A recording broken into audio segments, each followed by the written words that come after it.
নমস্কাৰ বন্ধু-বান্ধৱীসকল, লাটুমেধি ইউটিউব চেনেলটোৰ তৰফৰ পৰা আপোনালোকলৈ স্বাগতম জনাইছোঁ। আজি ভিডিঅ'টো মই ৰাতি বনাবলৈ বিচাৰিছোঁ। বন্ধু-বান্ধৱীসকল, আজি মোৰ ফাৰ্মৰ 32 দিন আছিলে। দেখা পাইছে গ্ৰোথবিলাক কেনেকুৱা দেখা পাইছে। আজি কেইটামান গুৰুত্বপূৰ্ণ কথাক লৈ পেলাই আপোনালোকৰ মাজত আহিছোঁ। আপোনালোকে মোৰ ভিডিঅ'টো প্ৰথমৰ পৰা শেষলৈ কণ্টিনিউ চাই থাকিব। প্ৰথমে মোৰ ফাৰ্মখন দেখুৱাই ল'ব বিচাৰিছোঁ। চাওক ফাৰ্মখন,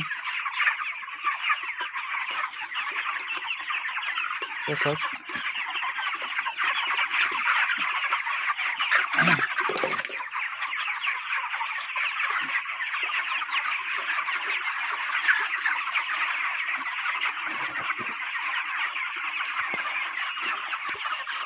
গ্ৰোথটো কেনেকুৱা হৈছে জনাবচোন।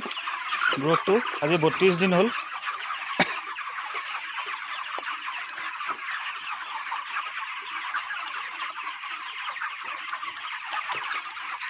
জনাব আপোনালোকে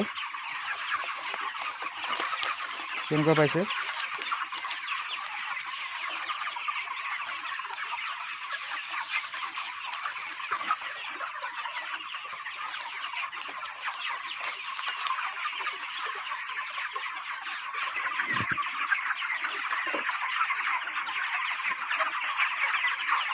বন্ধু-বান্ধৱীসকল, গুৰুত্বপূৰ্ণ কথা ক'ম বুলি প্ৰথমেই কৈছিলোঁ।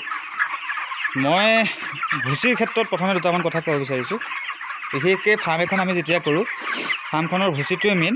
ভুচিটো ঠিক কৰি ৰাখিব লাগিব, তেতিয়াহে ফাৰ্মখনত গেছৰ প্ৰব্লেম নহ'ব। তাৰপিছত পোৱালিবোৰ ৱেট অহা সহায় হ'ব। বন্ধু-বান্ধৱীসকল, মোৰ ভুচিটো দেখিছেনে? চাওক, ভুচিটো দেখিছেনে? মই কি কৰোঁ ভুচিটো জবকা আছে নহয়, জবকা দি পেলাই যিবিলাক মখৰা আছে, সেই মখৰাবিলাক কি কৰোঁ, মখৰাবিলাক মই ধুনীয়াকৈ উলিয়াই পেলাই বস্তাত ভৰাই পেলাই মই বাহিৰত লৈ যাওঁ। তাৰ ফলত কি হয়, আকৌ মই যেতিয়া মখৰাবিলাক উঠাই লৈ যাওঁ, তাৰ লগত আকৌ নতুন ভুচি মই আকৌ এড কৰোঁ। তাৰ ফলত কি হয়, ভুচিটো আকৌ পুনৰ ভাল হৈ থাকে। দেখিছে, মই আজি নতুনকৈ এয়া ভুচি এড কৰিছোঁ। চাওক, এয়া নতুন ভুচি দেখি পাইছে চাগে আপোনালোকে। চাওক, নতুন ভুচি মই আজি নতুনকৈ এড কৰিছিলোঁ। ইয়াৰ আপোনালোকে ডাইৰেক্ট নতুন ভুচিটো নামাৰিব, আপোনালোকে পুৰণা ভুচিটোৰ লগত এড কৰিব। তেতিয়া কি হ'ব, ভুচিটো মিলি যাব, পুৰণা নতুন দুয়োটা মিলি যাব। তেতিয়া তাৰ পৰা চৰ্দিটো নহ'ব। বিশেষকৈ ফাৰ্ম এখনৰ উইণ্টাৰ ছিজনত বিশেষকৈ চৰ্দিটোৱে মেইন। চৰ্দিটো যদি হয়, তেতিয়া ৱেট নলয়। সেইকাৰণে আপোনালোকে এটা গুৰুত্বপূৰ্ণ কথা আপোনালোকে মন কৰিব, আপোনালোকে ফাৰ্মখনত যাতে চৰ্দি নালাগে, সেইটোকে আপোনালোকে ভুচিটোৰ ওপৰত বেছি গুৰুত্ব দিব। আৰু বিশেষকৈ স্প্ৰেটো ফৰ্মেলিনটো মাৰিব। ফৰ্মেলিনটোৱে বহুত কাম কৰে আপোনালোকে। আৰু যিবিলাক ভাইৰেলৰ যিবিলাক মেডিচিন আছে, সেইবিলাকটো স্প্ৰে কৰিব। তথাপিও আপোনালোকে হেৰি কৰিব, ফৰ্মেলিনটো মাৰিব। ফৰ্মেলিনটো মাৰিলে কি হয়, ভুচিটো ভাল হৈ থাকে, বীজাণু নাশ হয় আৰু ভাইৰেল বেমাৰটো নাহে। এতিয়া বন্ধু-বান্ধৱীসকল, আজি 32 দিনৰ মোৰ FCR হওক বা ৱেটখিনি মই ক'বলৈ বিচাৰিছোঁ। আজি 32 দিনত মোৰ 850 আহিছে। 1 কেজি 850 কেনেকুৱা হৈছে জনাব। FCR মোৰ 2 পইণ্ট বেছি হৈ আছে। কাৰণটো কিয় হ'ল সেইটোও ক'ব বিচাৰিছোঁ। কাৰণটো হৈছে, মোৰ দানা বেছি খাই আছে, কিন্তু মোৰ ৱেটটো লৈ আছে। মই সেইটো কাৰণে টেনশ্যন লোৱা নাই। ৱেটটো বেছি লৈ আছে জোখতকৈ, মই সেইটো কাৰণে প্ৰব্লেম দেখা দিয়া নাই। কাৰণ ভুচিটো ভাল হৈ আছে আৰু ৱেট ল'বই। যিমানেই দানা নাখাওক, ৱেটটো ল'বই। সেইকাৰণে মই মানে ভয় কৰা নাই। এয়া দেখিছে, মই দানাটো লগামহে, এতিয়ালৈকে দানাটো লগোৱা নাই। দানাটো লগামহে। আৰু দানাটোৰ লগত মই বিশেষকৈ খলিহৈ মিক্স কৰি খুৱাই আছোঁ। মই আপোনালোকক জনাইছিলোঁ যে খলিহৈটো বহুত ভাল। বিশেষকৈ উইণ্টাৰ ছিজনত খলিহৈটো লগালে বিশেষকৈ বডিটো হিট কৰি ৰাখে আৰু ফেটছটো বাঢ়ে।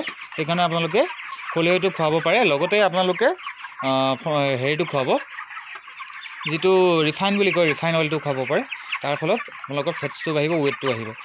আৰু বিশেষভাৱে মেডিচিনটো আপোনালোকক ক'ব বিচাৰিছোঁ, লিভাৰটো আপোনালোকে মাজে সময়ে খুৱাই থাকিব। ইমান কণ্টিনিউ খুৱাব নালাগে। দেখিব আপোনালোকে নিজে যে ডাইজেষ্টটো কেনেকুৱা হৈছে, সেইটোৰ ওপৰত ভিত্তি কৰি পেলাই খুৱাব। যদি ডাইজেষ্টটো ভালেই হৈ আছে আপোনালোকে লিভাৰটো নোখোৱাব, কাৰণ যদি দানাটো বেছিকৈ খায়ে থাকে তেতিয়াহ'লে আপোনালোকে যদি লিভাৰটো আকৌ বেছিকৈ দি দিয়ে তেতিয়াহ'লে দানাটো আৰু বেছি খাব। সেইকাৰণে আপোনালোকে চাই বুজি খুৱাব। এতিয়া বন্ধু বান্ধৱীসকল, আজি মই জনালোঁ যে মোৰ ফাৰ্মখনৰ 32 দিনত মই কি কৰিলোঁ। আপোনালোকে হয়তো ভিডিঅ'টো ভাল পালে আপোনালোকে মোৰ ভিডিঅ'টোৰ লগত সদায় জড়িত হৈ থাকিব। বিশেষ আজি যিখিনি পালোঁ আপোনালোকক ক'লোঁ। পুনৰ লগ পোৱা প্ৰতিশ্ৰুতিৰে আজিলৈ ইমানতে এৰিছোঁ। ধন্যবাদ। জয় অসম।